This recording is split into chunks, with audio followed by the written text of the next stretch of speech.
مشاهدينا الكرام، إليكم موعد مباراة الجزائر والإمارات في ربع نهائي كأس العرب قطر 2025.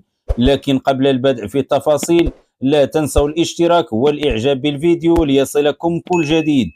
بعد تأهل كل من الجزائر والإمارات في دور المجموعات لبطولة كأس العرب فيفا قطر 2025، يلتقي المنتخب الجزائري لكرة القدم نظيره منتخب الإمارات في ربع نهائي كأس العرب قطر 2025 يوم الجمعة 12 ديسمبر 2025 على أرضية ملعب البيت.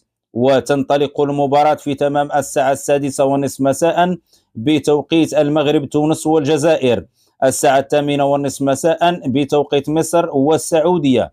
وتنقل مباراة الجزائر والإمارات عبر قنوات بي إن سبورت القطرية. لا تنسوا الاشتراك والإعجاب بالفيديو ليصلكم كل جديد.